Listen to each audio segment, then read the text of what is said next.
sebenarnya rakyat Jakarta udah muak sudah. Karena waktu itu di awal skenarionya kan eh, Ridwan Kamil Suswono itu bisa maju sebagai calon tunggal. Lawan kekuasaan. Karena waktu itu kan ada berharap Anies yang maju kan, Hmm. Anies juga dipotong di situ, ya kan? Anies dipotong juga, ya bisa maju juga.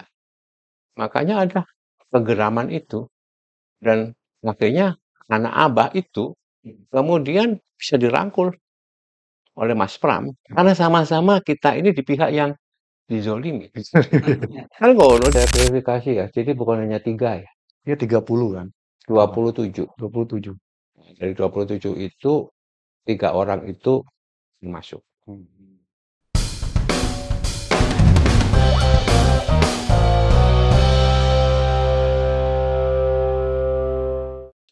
Halo, Assalamualaikum warahmatullahi wabarakatuh. Selamat sore, Sobat Rakyat Merdeka, dimanapun Anda berada. Semoga Anda semua dalam keadaan baik-baik saja. Hari ini kita akan membahas masalah Pilkada Jakarta yang baru saja selesai, di mana pasangan Pramono Anung dan Rano Karno dipastikan memenangkan Pilkada DKI Jakarta. Hanya pengesahannya sebagai gubernur dan wakil gubernur terpilih masih menunggu ketuk palu dari KPU. Masalahnya sekarang adalah tantangan berat juga bagi Pak Pramono Anung dan Rano Karno ketika dia menjabat adalah bagaimana dia membangun komunikasi dengan DPRD Jakarta.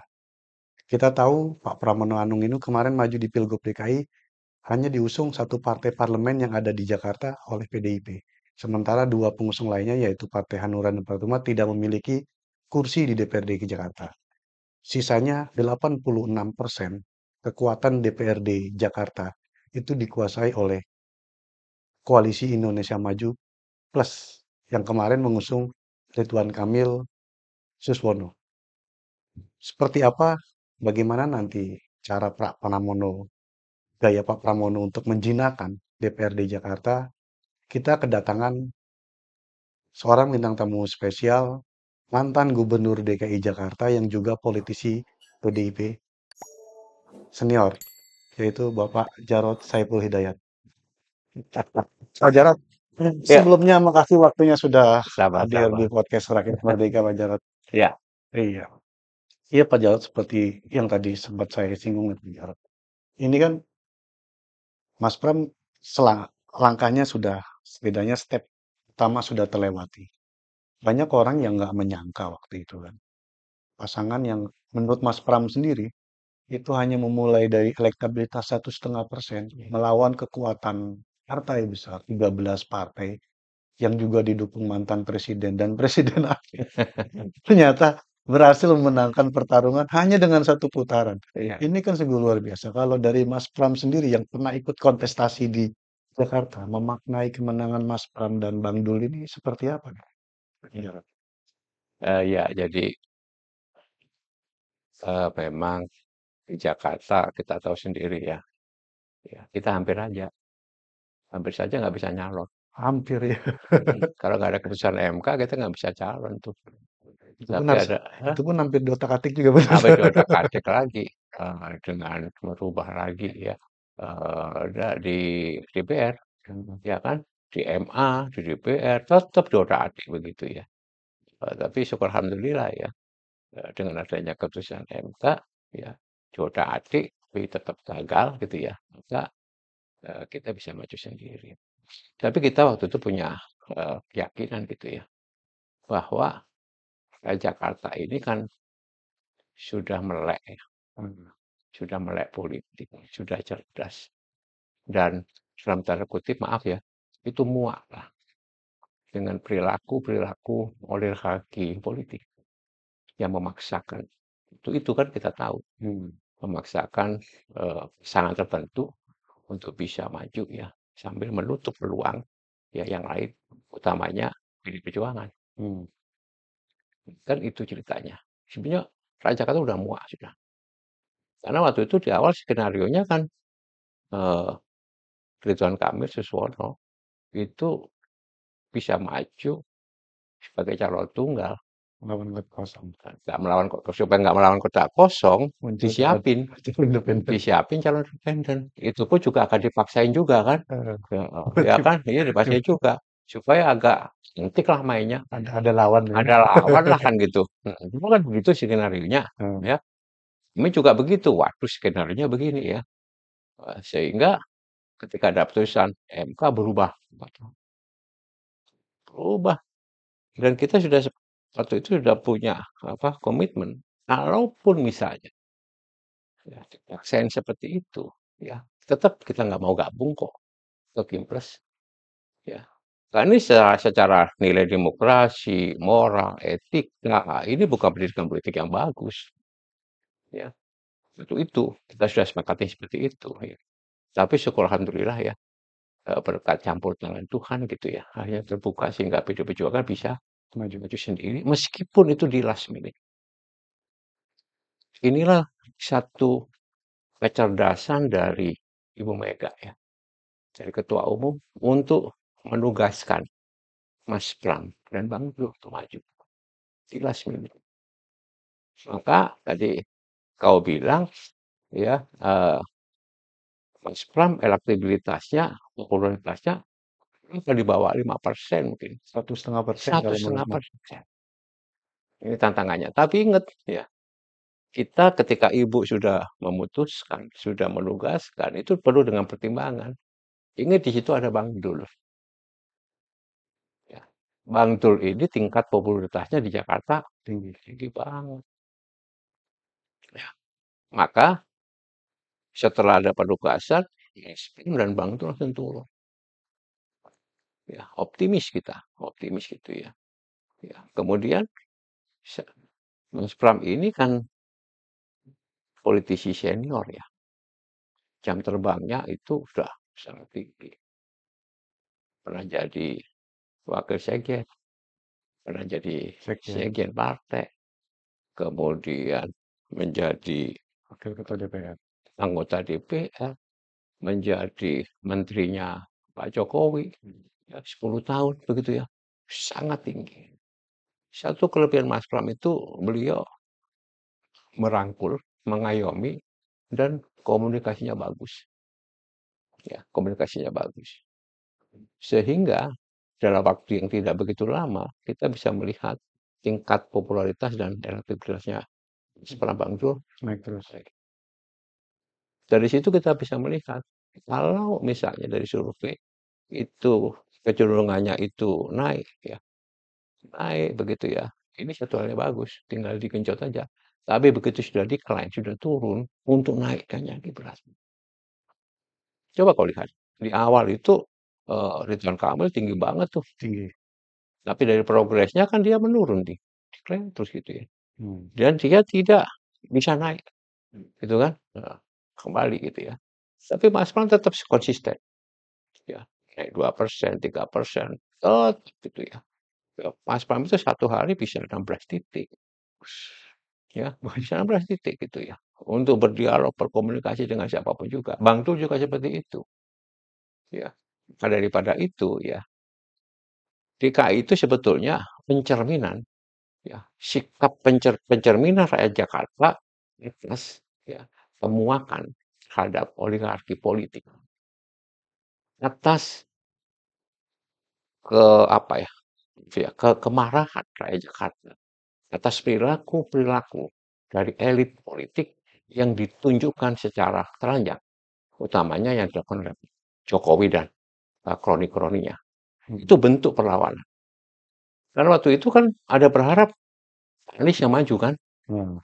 Anies juga dipotong di situ ya kan Pak Anies dipotong juga ya bisa maju juga makanya ada kegeraman itu dan akhirnya anak abah itu kemudian bisa dirangkul oleh Mas Pram karena sama-sama kita ini di pihak yang dizolimi kan ngono dizolimi kita ini ya nah, itu kan belum lagi Mas Pram merangkul The Jack ya kalau biasa jadi saya kadang-kadang mikir juga ya ini lucu juga Jakarta ya di mana calonnya Pak Ridwan Kamil dan Pak Suswono itu nggak nyoblos, tidak memilih dirinya sendiri di sini. Ya kan, dia tidak memilih dirinya sendiri ya. Malah nyuruh orang lain untuk milih itu gimana sih? Kan gitu. Dan yang endorse juga bukan orang Jakarta ya. Ngendros juga bukan orang Jakarta. Makanya itu. Ini gimana sih kebalik-balik gitu kan. Nah, sehingga kita bisa lihat dengan kerja keras itu, ya kita bersyukur terima kasih ya kepada rakyat Jakarta ya, pada semua kontestan ya. Terima kasih pada rakyat Jakarta, terima kasih pada Pak Ridwan Kamil, Pak Suswono, Pak Dharma Kun. Kun ya. Terima kasih Pilkada Jakarta sudah terlampaui dengan baik ya. Dan pemenangnya sudah diputuskan Mas Pram dan Bang Dul, tinggal menunggu keputusan KPU dan ini insya Allah nanti tanggal 7 Februari dilantik. Ya, terima kasih gitu. Dan tidak ada gugatan ke MK. Dan makanya terima kasih nggak ada gugatan juga ya, ya. Karena kalau gugat ya lucu juga begitu ya. Siapa yang curang kan gitu ya, kan gitu ya. Siapa yang didolimi, siapa yang curang, ya kan. Udah sayembara tapi waktu itu. Nah, makanya nggak ada gugatan, aduh terima kasih ya demi rakyat Jakarta ya situasinya supaya kondusif di ibu kota. Saya masih menganggap bahwa Jakarta itu ibu kota. Ya, ini ibu kota Republik Indonesia ya, fakto ya. Walaupun sudah Ya jadi kalau DKJ. mau ini nggak disebut dengan ibu kota ya pindah aja ke IKN gitu. Nyatanya belum pindah-pindah juga. Jadi tetap ibu kotanya itu Jakarta. Kan nunggu Kepres, Pak. Ya Sebelum ada. kepresnya itu kan kapan gitu kan. 5 tahun juga belum tentu kan gitu ya. Pak Jarod, tadi yang seperti saya bilang, ini kan ibaratnya sudah selesai. Setidaknya pertarungan menuju balai kota. Mm-mm. Sekarang yang agak menarik juga kita bicara ini masalah ketika nanti sudah di balai kota. Oh ya. Ini kan kita tahu. Ya oke kemarin kalah mereka nerima tidak gugat. Mm-mm. Tapi kan dalam politik Hmm. kemungkinan bisa terjadi. Mas Pram, Bang Dul, ada kemungkinan bisa dikerjain sama Kim Plus di sebonsirin. Karena kan PDIP hanya peringkat kedua di Jakarta Iya. sekarang dengan 15 kursi atau 14%. Ya. Sementara 16 sisanya kursi lah. 16 kursi. Sementara sisanya kan Oh tim ya. asem. Kan Ini kan saya sampaikan salah satu Mas Prim ini kan salah satu kelebihannya itu kan salah satunya ya. Ya kecerdasan dalam berkomunikasi termasuk Bang Dul hmm, ya. Bang Dul Mas Pram ini bisa merangkul. Bagaimana beliau ini berkomunikasi baik misalkan ya dengan Surya Paloh, iya kan? nah, Dengan siapa lagi? Eh, Mas AHY, ya, dengan Muhaimin, ya, dengan Bahlil, ya, ya, bahkan dengan PKS, ya, ini sudah berkomunikasi dengan Pak Mardhani, Alisera, ya teman saya. Nah, jadi saya yakin itu nggak ada masalah. hmm, Kami juga pernah mengalami seperti itu nggak ada masalah, ya. Karena apa? Karena di dewan itu sistemnya itu kan juga kolektif kolegial. Jadi hubungan antar fraksi itu juga sangat cair gitu ya. Jadi kami tidak menganggap bahwa itu ancaman, tidak. Saya yakin bahwa itu bisa dilalui dengan baik. Nah, buktinya setelah beliau menang, beliau langsung komunikasi dengan Kim Plus itu dengan Kimpres, ya. Kan sudah nggak ada lagi Kimpres-Kimpresan. dibubar. Sudah bubar Kimpres. Ya kan sudah selesai, ya. Sekarang cair kembali lagi. Yang kita pikirin Raja Jakarta sudah nggak ada lagi. Pembelahan-pembelahan itu nggak ada lagi. Ya. Hmm. Sekarang adalah persatuan untuk bekerja keras ya untuk mewujudkan keadilan sosial bagi rakyat Jakarta. Apalagi PR Jakarta ini kan menurut saya Hmm. ini kan banjir rob gitu ya. Hujan seperti ini agak ekstrim. Yang kami khawatirkan itu ada banjir besar sama seperti tahun 2020 gitu ya. Itu perakiraan dari BMKG gitu ya. Siklus 5 tahunan. Iya, siklus 5 tahunan ini kan harus kita antisipasi ya. Ini kan kemarin kemenangan Mas Pram dan Bang Dul ini juga tidak terlepas dari dorong apa posisi sosok Pak Anies Baswedan dengan anak abahnya. Ya, Ketika sudah jadi, ini kan Mas Pram sudah bilang akan mengakomodir. Nanti seperti apa cara mengakomodir ini? jadi Mas Mas Mas gitu ya, Mas Bapak dan Bang itu pasti bakal mengakomodir ya program-program Pak Anies yang belum tereksekusi.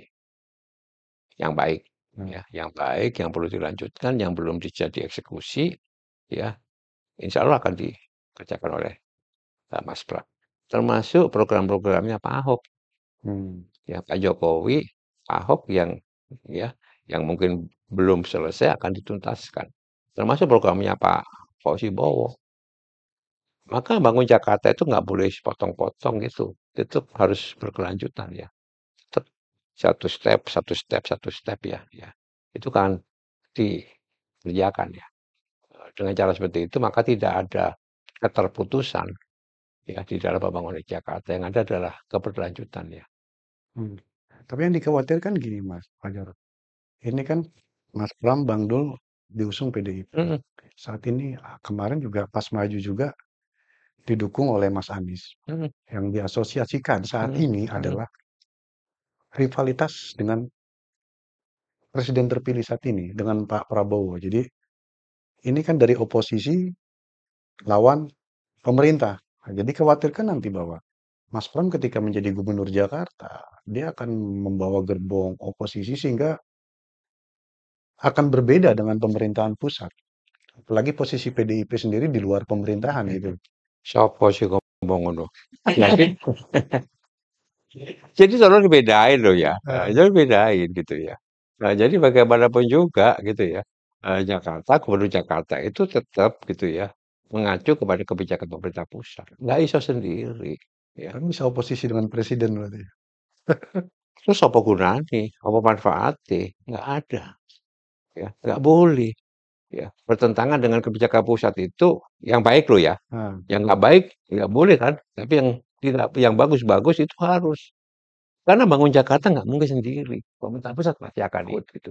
Bahkan, bahkan bukan hanya pemerintah pusat ya, daerah sekitar penyangga, aglomerasi, ya itu tetap kan ya. Dan itu siapa yang mengkoordinasi? Ya pemerintah pusat gitu ya.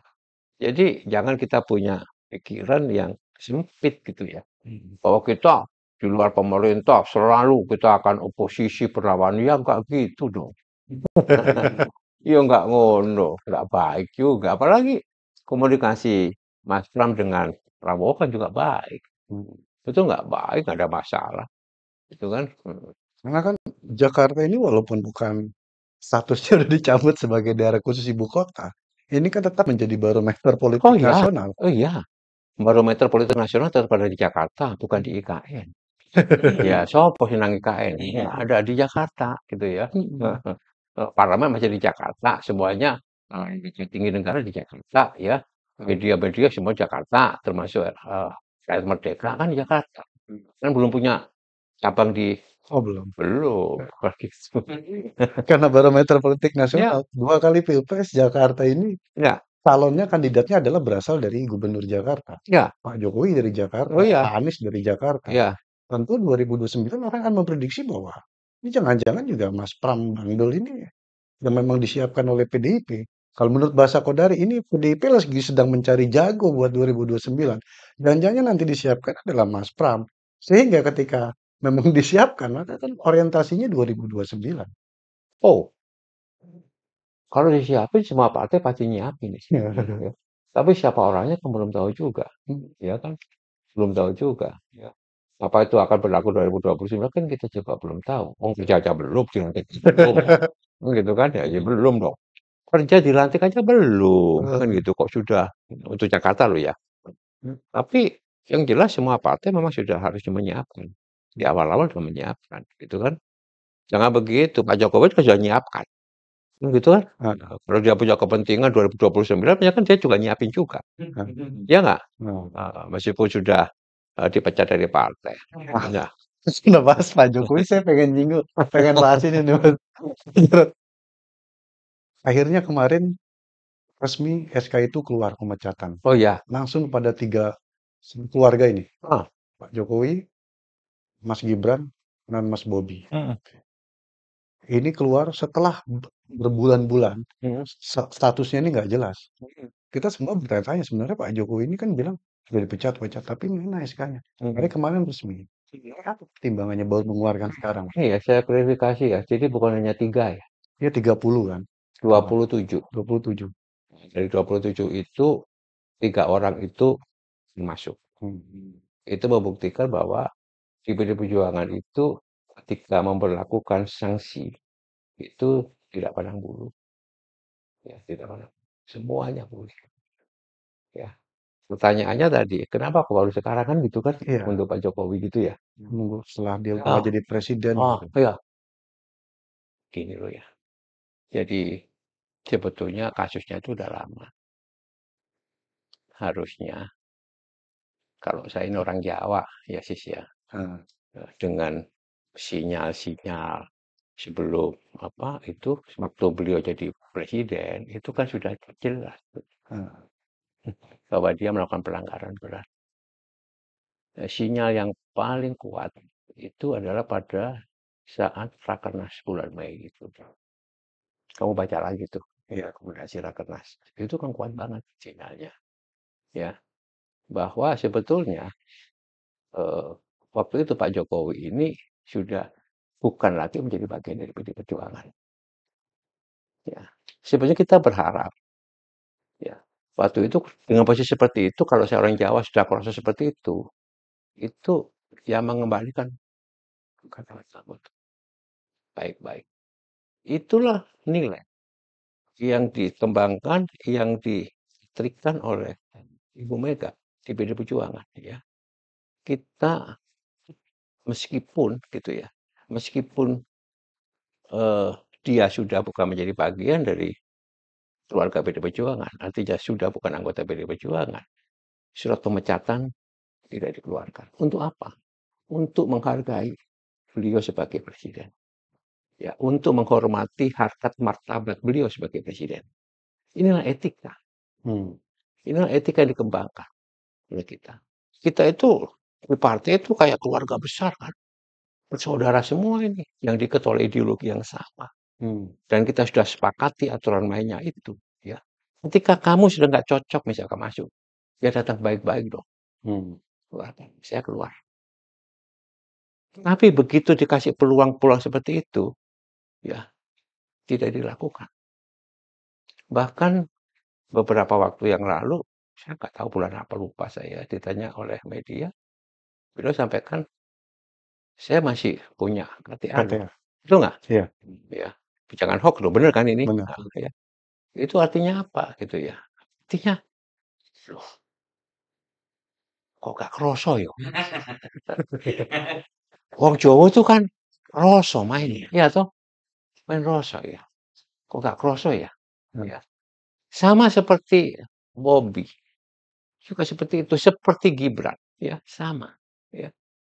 Kok nggak kroso ya? Waktu itu kalau kamu sudah nggak cocok begitu ya, ya masuknya baik-baik, keluarnya baik-baik dong.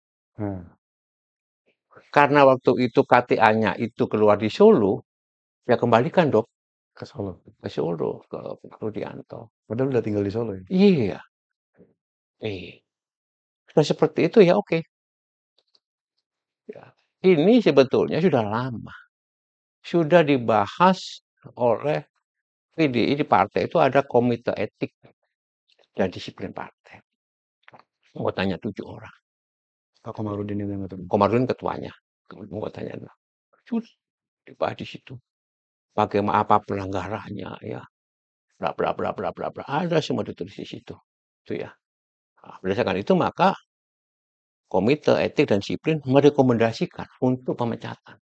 Dan ini disampaikan kepada rapat DPP partai. Jadi di kita sangat demokratis, gitu ya. Dan putusan pemecatan ini, ya, kalau ada yang gugat dan sebagainya, ya silakan. Karena kita semua dokumennya ada. Dan ini akan dipertanggungjawabkan pada saat kongres. Bisa tidak setelah dipecat, kemudian orang itu mengajukan untuk direhabilitasi namanya. Bisa. Gimana ya kayaknya? Rehabilitasinya di kongres. Jangan dipanggil di kongres. Bahwa ya dia melakukan pelanggaran bla bla bla bla karena alasan bla bla bla bla bla kan gitu ya. Hmm, Dan minta namanya direhabilitir ya di kongres. Itu di kongres di bidang kehormatan di komite etik dan disiplin begitu ya bersidang lagi. Pantas enggak ya orang yang sudah dipecat kemudian kita pulihkan namanya dan menjadi anggota lagi. Misalkan sih sudah dipecat nih, nah, gitu ya. Kemudian menyadari kesalahannya. menyadari kesalahannya, atau merasa nggak bersalah, kan gitu Heeh, ya. heeh. Anda boleh mengajukan daftar untuk rehabilitasi di Kongres. Anda akan dipanggil, diberikan kesempatan untuk apa namanya, merehabilitir nama Anda, gitu kan. Diterima atau tidak nanti akan ditentukan. Terjadi nggak? Terjadi. Ada banyak seperti itu. Pernah terjadi seperti Pernah itu. terjadi. Ada yang diterima, ada juga yang ditolak. Oh, berarti Pak Jokowi nanti bisa ke Kongres? Oh boleh. Kalau dia ingin merehabilitasi namanya boleh di Kongres, ya. Gibran termasuk semuanya ada partai, gitu ya. Boleh, silakan gitu ya. Akan direhabilitasi, dipanggil di Kongres. Kalau mau, karena kita harus melakukan sama ini. Kita nggak ada pandang buluh nih, ya. Heeh. Ini, jadi prosedurnya seperti itu.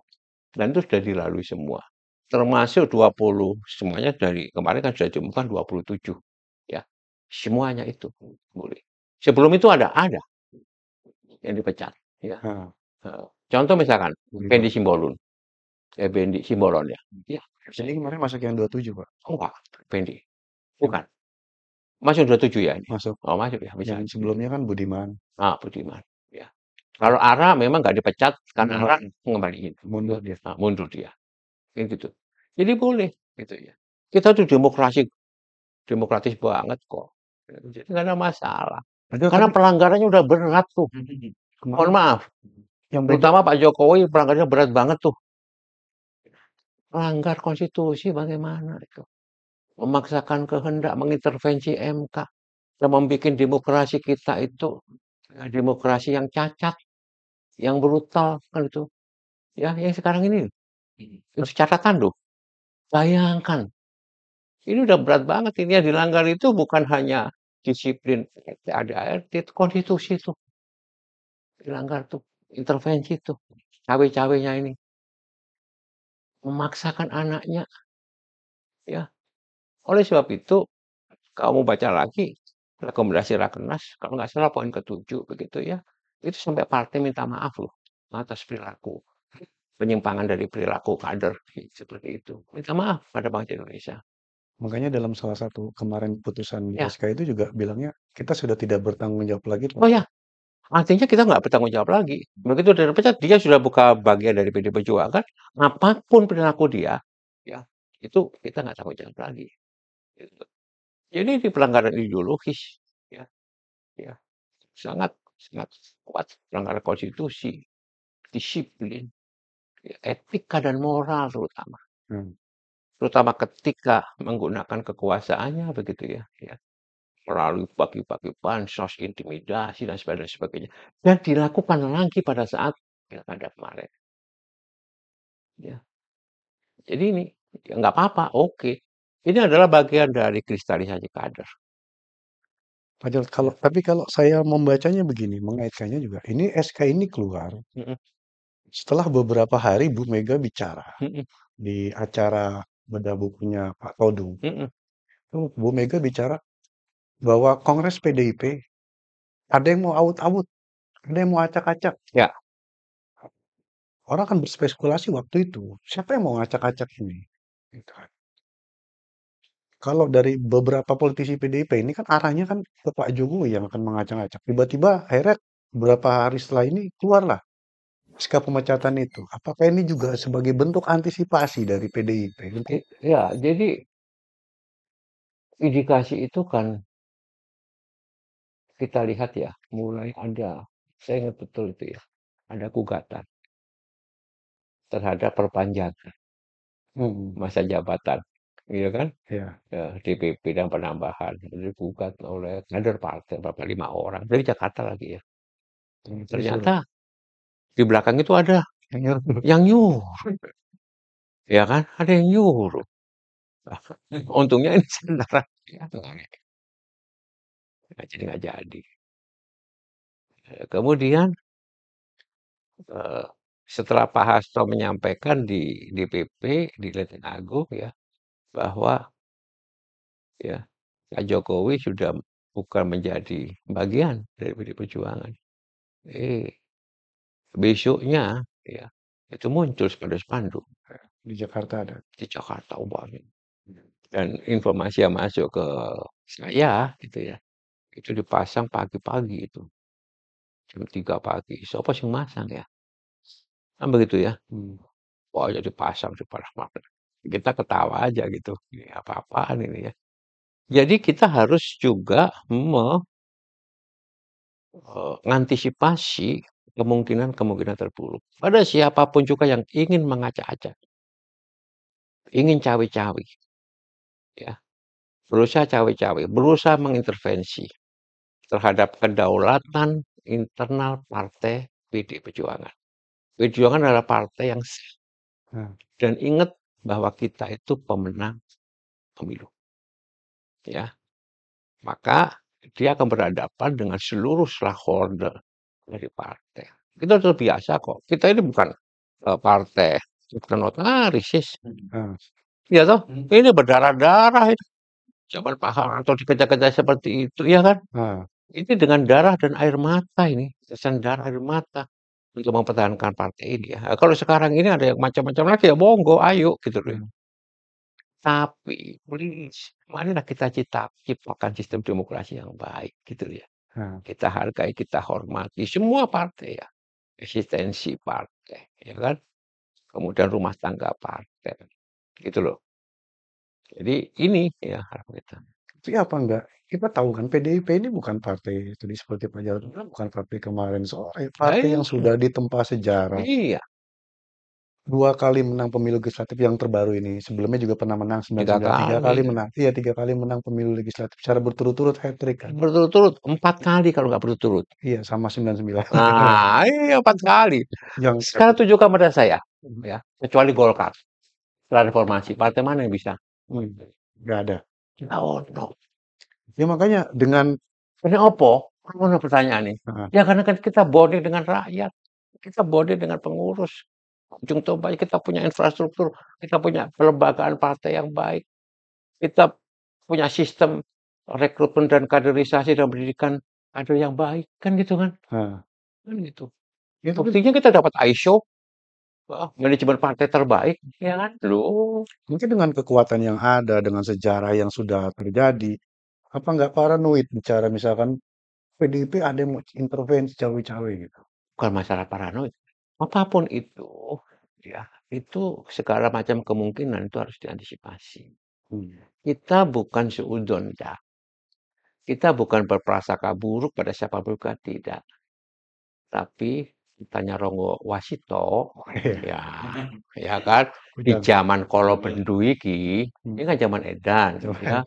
sing eling lan waspada. Hmm. Kita tuh harus selalu ingat, ingat itu kan dan selalu waspada, eling lan waspada. Inilah bentuk kewaspadaan, gitu ya. Hmm. Iyalah, Minum dulu Pak Jarod. itu kan ngono ya, oleh ngombe. Boleh, boleh, boleh. Ngono kira-kira, iya toh? Hmm. Tapi sekarang selain Pak Jokowi, Mas Heeh, Gibran sudah dipecat. ya, Kan Mas Gibran sudah dipecat heeh, dari PDIP. heeh. Apakah berarti menutup peluang bahwa memang PDIP ini tidak akan bergabung dalam koalisi pemerintahan Pak Jarod? Wah, kalau itu nanti kan kan kembali, salah satu rekomendasi dari Kongres kan, Hmm. putusan Kongres seperti apa, Hmm. ya. Sekarang posisi PD Perjuangan itu tidak di dalam pemerintahan, sekarang nggak ada, Hmm. ya. Nah, tapi bagaimana sikap PD Perjuangan, ya, pada pemerintahan Pak Prabowo ke depan, Nah, ya, nah itu nanti pada saat Kongres. Bagaimana, keputusan Kongres. Sama seperti ketika, di masanya Pak SBY ya. Itu menjadi, keputusan karena kongres itu adalah, eee, forum tinggi partai, ya. Jadi itu, kita tunggu aja gitu ya, tunggu aja, ya.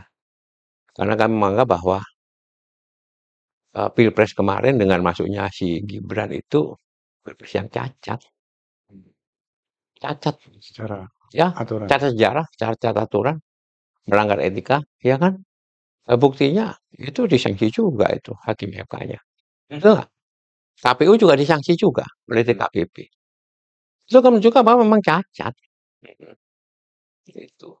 Tapi oke lah, ya, ya. kita harus terima gitu ya, tetap bukan untuk kepentingan orang per orang atau partai per partai, tapi untuk kepentingan masa depan bangsa Indonesia. Hmm. Dan untuk mengingatkan bahwa jangan sampai terjadi lagi praktik-praktik seperti ini. Itu ya. Dan Pak Prabowo kemarin di acara Golkar Mhm. bicara, kami menghormati sikap PDIP yang berada Oh di ya, luar pemerintahan. ya. Ini apakah jadi pesan bahwa memang komunikasi antara Bu Mega dengan Pak Prabowo yang waktu itu dikabarkan sedang terjalin akan mengadakan pertemuan sebagai sinyal PDIP masuk pemerintahan. Apakah ini berarti memang sudah selesai? Oh, sebetulnya kan antara Ibu Mega sama Pak Prabowo nggak ada masalah loh. Komunikasinya masih bagus loh ya. Tetap loh sebagai pemimpin bangsa ya. Sebagai sosok pemimpin, sebagai sesama warga bangsa gitu ya. Karena punya sejarah yang sangat panjang kan. Antara Pak Prabowo dengan Ibu Mega. Dan memang Pak Prabowo memang siapapun juga lah ya. Di luar atau di dalam pemerintahan itu posisi yang terhormat kalau menurut saya. Ya, posisi yang baik. Dan kita harus selalu hormat menghormati, gitu kan? Nah, Jadi nggak ada masalah. Itu menunjukkan bahwa PD Perjuangan itu partai yang ideologis yang bukan semata-mata ya untuk sekedar mencari-cari kekuasaan dengan berbagai macam cara, nah, ya kan? Ya, bukan itu. Ya kalau begitu buat apa dong ada pemilu? Ya, buat apa gitu. Kalau kemudian, wah demi kekuasaan semua bentuk idealisme dan sebagainya, ideologi dan sebagainya dibuang. Apa seperti itu? Ya, buat apa kontestasi kalau ya. akhirnya gabung-gabung juga? Boleh gabung-gabung boleh gitu ya. Heeh. Tapi kalau seumpama itu dipaksa-paksain, nggak ada gunanya, ya kan? Ya kan? Maksa-maksa, nekan-nekan, minta-minta, hanya demi jabatan, kekuasaan, dan untuk mengeruk material. Hmm. Ya, ini musuh kita ini salah satunya kan itu tadi, ya, penyalahgunaan kekuasaan dan korupsi. Ingat zamannya Pak Jokowi ini tingkat korupsi kita itu gila-gilaan loh. Ya. IPK kita itu melonjak terus loh. Zamannya Pak Jokowi ini. Hmm. Apa ini kita teruskan kan gitu ya. Sedih rasanya. Gitu. Zaman Pak Jokowi ini ya secara ideologis ini, saya mohon maaf ya, Nah, secara ideologis ya. Ini kita lihat kebijakan-kebijakannya itu melakukan kemiskinan dan memperlemah ya ya rakyat miskin dengan berbagai macam bansos-bansos itu. Kasih gula-gula seperti itu. tapi kan Ya, Pak PDIP ada di dalamnya. makanya itu saya mohon maaf. Kita mohon maaf. Oh, ini kan nggak benar. Harusnya kan diberdayakan mereka.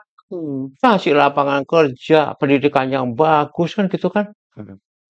Digelontor itu ternyata ini kan populisme ini kan untuk kepentingan elektoral. Nah, Iya kan? Termasuk waktu pilpres dan pilkada. Ingat loh ya. Yang salah itu kita pemimpinnya. Soalnya di banget ini kemiskinan, ya kan? Coba lihat sekarang ini, ya. Coba maaf ya, ini kelas menengah udah mulai turun. turun loh. Daya beli rakyat sudah mulai turun loh. Dolar sudah naik loh, bahaya loh ini. Utang segitu banyak loh, ya kan? PPN jadi 12%. PPN naik jadi 12%. Ya, bebannya semua nanti akan nanggung rakyat loh. Ya. Ini kan ironis gitu loh ya. Hmm. Jadi betul-betul secara ideologis ini Pak Jokowi ini yang melanggengkan kemiskinan, bukan hanya melanggengkan kekuasaan doang, tapi melanggengkan kemiskinan. Mohon maaf, ini bentuk penjajahan baru dalam tanda kutip. Hmm. Ya, iya, agar dia tunduk, ya, ya, kepada penguasa ini. Jadi berat ini. Ini salah satu bentuk ya, ya. Menurut saya sih, ini pelanggaran ideologis ini. Jadi kalau udah berat begitu, nggak ada peluang lagi untuk direhabilitasi namanya di Kongres. Loh, terserah nanti kalau beliau seperti itu, kalau beliau mau mengajukan, tetap kita akan buka pintu kok untuk masalah dia mengajukan rehabilitasi ya. Nah, nanti di sidang itu dan kamu ingat nggak? Oh, kamu belum tahu ya di kongres itu ya. Ketika sidang rehabilitasi itu ya, kader yang dipecat itu semuanya ada apa namanya? Ada kamera loh. Kita ada recordnya semua loh. Nah, Jadi fair. fair gitu ya. Termasuk manggil Gibran dan Bobi. Oh ya, heeh, Gibran dipanggil, kan gitu ya, waktu itu ya, itu fair loh. Bobi juga dipanggil, ya ya, itu fair juga ya. Iya, jadi diajak ngomong, gitu loh. Jadi ini yang, dilakukan oleh PD Perjuangan. Loh kok gerbang ini nggak kembali lagi ke laptop ke Jakarta? Iya, tapi itu kan masih memang ada berkaitan semua kan Jakarta ke kebetulan juga apa isunya yang hangat ya itu tiba-tiba ada surat pemecatan kita Oh ya? kaget. Ah, makanya kalau saya sih Enggak, makanya kalau seumpama ya, tahu ya orang Jawa kalau begitu ini tuh sebetulnya kan sudah jelas. ngerasa ya. Iyalah, kerasa lagi mana sih? Mhm. Keterlaluan kalau nggak terasa, ya kerasa dong. Kalau terasa seperti itu kan kita tinggal, oke, kalau begitu SIS sudah nggak dianggap lagi, sudah bukan bagian lagi. Kan dari inisiatif dari SIS. Hati aku tak kembaliin ya. Harusnya. Ya kan begitu normalnya nih. Ah, Ya kan? Ini udah nggak normal ini. Sebetulnya, kalaupun kita waktu beliau menjabat sebagai presiden, bisa saja harus dipecat. Tapi kita masih menghargai, menghormati, jaga marwah jaga presiden. marwah dan martabat. Bayangin apa kata dunia, tercatat dalam sejarah juga ini. Ya, presiden ketujuh dipecat. Nah, dari Kalau partai. kalau Iya kan? kalau saya baca sih kalau menurut kalangan Mm, pengamat politik bilangnya, kenapa tidak dipecat saat apa masih menjabat presiden atau sebelum pemilu itu? Karena PDIP khawatir suaranya akan semakin anjlok dengan sinyal bahwa Pak Jokowi sudah tidak akur dengan PDIP aja terbukti di Pilpres, mm, Pileg walaupun menang tapi suaranya anjlok. mm. Pilkada kemarin kandang-kandang Oh banteng. iya, karena itu oh ya, ada tadi penyalahgunaan kekuasaan itu. Parcok, bansos, sumber-sumber daya kementerian turun semua. Hah? Kan gitu. Makanya mengatakan bahwa pemilu kemarin itu paling brutal, ya. Jadi itu kan kan dikepung itu kita. Ya. Bukan faktor itu sebetulnya. Faktornya tadi kita menjaga marwah, martabat, kehormatan. Hmm. Itu loh ya. Ya. Jadi kita dalam seperti ini tidak menghitung-hitung masalah apa untung rugi secara elektoral loh ya. Hmm. Kita lihat seperti itu loh. Ada satu nilai yang lebih tinggi bahwa bagaimanapun juga sekali lagi ya. Beliau waktu itu adalah kepala negara, kepala pemerintahan, ya kan? Itu yang kita harus jaga, kita hormati. Kita jaga marwahnya, martabatnya sebagai warga negara Indonesia. Itu loh ya. Ya, Ini yang harus syarat. Inilah bentuk etika yang dijunjung tinggi oleh PD Perjuangan. Etika kenegaraan ya, yang dijunjung tinggi oleh PD Perjuangan. Ini loh. Itulah bijaknya gitu ya PD Perjuangan. Khususnya bijaknya Ibu Megawati. Ingat sis bahwa yang memecat itu bukan Megawati Soekarno Putri sis. ya. Yang memecat itu PDI Perjuangan. Ketua umumnya Profesor Dr. Megawati Soekarno Putri, sekjennya Dr. Hasto Kristianto. Karena kan dipecat oleh Mega. partai yang mecat. Itu loh. Yang tanda tangan Bu Mega. Ya, iya ketua umum sama sekjen. Nah, ya karena kan kemarin Pak Komarudin itu saat membacakan Oh, bilangnya begitu. dia diberikan tugas oleh Bu Mega untuk membacakan. Hmm. Bukan diberi tugas suruh memecat Oh, gitu. bukan. Tapi itu memang Disuruh diberi tugas untuk membacakan SK pemecat. Nah, ya, yang dipecat itu 27 orang. Di antaranya mereka bapak, anak, dan menantu. Gitu loh ya. keluarga, Hah? satu keluarga. Gitu loh ya. Heeh. Jadi itu ide perjuangan gitu loh. Partai kan harus begitu dong. Dan sekarang banyak partai yang tertarik dengan Pak Oh Jokowi. iya bagus. PDIP sendiri gimana sih? Walaupun bilang terbuka, tapi nggak ada yang belum. Aku ini maaf ya. Aduh, kemarin itu bang, saya dapat kiriman gambar ini, ya. Banteng gitu ya. Nah, Keluarin kotoran, kotorannya diambil. Kayak rebutan. Ada, apa gitu? Wah, coy. Langsung ketawa saya. Jadi yang dibuang oleh banteng itu jadi rebutan. tapi kan juga kayaknya formalitas juga, Pak. Semua bilang, oh kita siap terima, tapi nggak juga. Ya kak, saya yakin. Dibuang sama banteng ini, oh, jadi rebutan tuh. Coba. Oh, berarti makna surat pemecatan itu ya, Pak ya? Bahwa ini udah dibuang sama Banteng gitu. Nah iyalah. Udah gak, udah gak perlu. Enggak, meme anak-anak itu enak itu. Betul. Nggak pantas lah nanti karena aku kena undang-undang ITE lagi. Tapi yang menarik kemarin dalam video surat apa pembacaan surat pemecatan itu ya Mbak Komarudin ini kan Ya ya ya ya banyak kader ya ya ya PDIP ya ya. dan di belakangnya itu lukisan besar Oh ya, Banteng oh ya berdarah-darah itu. ya. Itu maknanya apa? Oh itulah meskipun kita dikuyo-kuyo depan, ya, diintimidasi begitu ya, ya, penuh dengan luka, tetap gagah Pak dan Ya. menang. Padahal kan itu meme Bayangkan. sebelumnya meme di media sosial itu untuk meledek Banteng. Jadi Oh Banteng gitu. tuh kalah tuh berdarah-darah. Kalau sekarang Meskipun berdarah masih tetap menang. Perkasa nggak kuat. Oh nggak terpuruk. Buang kotorannya aja masih di. Hah? Itu perkasa gitu sekali loh. Banteng tetap Banteng. Gimana? Bayangan loh. Gitu loh. Jerat pertanyaan terakhir. Nakal-nakal anak-anak ini. Ya, pertanyaan terakhir. Apakah masih ada peluang bertemu antara Bu Mega dengan Pak Prabowo dalam waktu dekat? Wah kalau itu tanyakan pada yang bersangkutan ya. Yang tahu ya. Sama beliau-beliau ya. Tapi saya masih punya keyakinan bahwa di antara beliau Prabowo dan Bu Mega ini sahabat baik. Ya tunggu waktu aja. Tinggal tunggu waktu. Masih Iya, tunggu waktu. iya. Ya, saya yakin lah. Peluang masih ada terbuka ya. Saya yakin lah. Jadi hubungan kedua beliau ini cukup baik, sangat baik gitu ya. Bayangkan sejak 2009 gitu ya.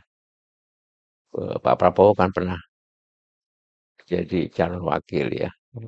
Terus ketika Pak Prabowo di Yordan gitu kan diminta pulang juga ya. Oh itu hubungan sejarah panjang banget. Ya kan? Hmm. Meskipun 2014 Prabowo kalah dengan Pak Jokowi misalnya ya. Nah, Tapi hubungan dengan Pak Prabowo, Bu Mega masih oke loh. Ya, jadi nggak ada masalah. Itu sih. Oke? oke. Oke, sebelum kita tutup, teman-teman ada yang mau nanya nggak? Satu pertanyaan.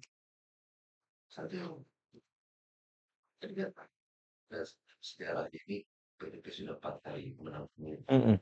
3 di antara ini berturut-turut. Mm-mm. Tahun periode depan 2029 ini, bagaimana peluang itu akan kembali Mm-mm. naik. Sementara potensi partai yang paling bisa dipilih Gerindra. Mm-mm. Selain partai pemenang pemilu juga partai yang paling banyak menang di pilkada. Mm. Bagaimana respon PDIP dengan peluang? Mm. Ya, jadi Gerindra ini, Partai Gerindra itu teman juga ya. Jadi itu kan Partai Gerindra itu urutan nomor 3 ya. Yang nomor 2 itu Golkar ya. Ya. Ya. Nah, kalau kita dengan pilkada, kita bisa melihat ada berbagai macam variasi dinamika di daerah ya. Karena banyak juga yang kita bersama-sama dengan Partai Gerindra gitu ya. Kita menang. Dengan Partai Golkar, kita menang ya. Kemudian di dalam pilkada kemarin ya, itu kita lumayan bagus. Kita bisa memenangkan 44 sampai 45 sampai 46% ya. Kita bisa menang ya. Yang misalnya ya, Kalimantan Barat misalnya begitu ya. Itu dari 13 kabupaten kota kita bisa menang 11. Gubernur kita juga bisa menang. Jadi banyak. Jadi ini sangat sangat apa namanya variasi ya. Cuma begini, saya harus sampaikan, salah satu di tingkat pusat ya, DNA DNA PD Perjuangan ya, itu adalah petarung gitu loh. Ya. Itu suka banget gitu ya. Kalau suruh bertarung, berjuang gitu. Waduh suka banget tuh, ada tantangan suka banget. Saya mengistilahkan dulu ya, PD Perjuangan itu kalau semakin itu ditekan begitu ya, semakin ditekan gitu. Mumbulnya itu mumbul apa? Mentalnya itu semakin tinggi gitu loh, sis. Ya. Itu terbukti itu. Coba 99 kan begitu ya. Mentalnya ya. Ketika kita di luar pemerintahan zaman Pak SBY begitu kan, 2 kali gitu, mentalnya tinggi itu. 2014 kan gitu. Ini adalah bukti bahwa proses ya konsolidasi partai itu berjalan terus menerus gitu ya. Kemudian proses rekrutmen, kaderisasi, pendidikan politik dan penugasan partai ke jabatan-jabatan strategis ini juga berjalan dengan baik. Dan saya yakin ya 2029 nanti pemenangnya itu PD Perjuangan lagi. Ya, ya, gitu. Karena apa? Karena PD Perjuangan ini kita lihat partai yang tegak, teguh, gitu ya. Meskipun yang lain masih benar-benar kita ya, di jalan kebenaran, di jalan ideologi. Ya. Partai yang tidak pernah ya, untuk menyampaikan kebenaran. Partai, saya bilang gitu, waktu di DKI kemarin ya, partai yang tidak, maaf ya, tidak bisa dibeli oleh kekuasaan. Punya prinsip, setia pada prinsip, ya, setia kepada amanat perintah rakyat. Dan saya yakin 2029 kita akan bisa menang lagi itu. Insya Allah kita akan menang lagi dan lebih besar. Walaupun kandangnya di Jateng bobol gitu. Saya bilang bobol. Kita lihat aja nanti.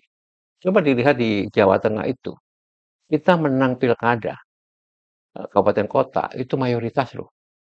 Kalau nggak salah 19 kita menang di sana. Kabupaten kota. Ya. Semarang misalnya, kota Semarang, Kabupaten Semarang. Semarang itu kan ibu kota ya, Jawa Tengah ya. Itu kan sebenarnya pusat barometer politik Jawa Tengah dong. Kita dikeroyok ya, menang tuh.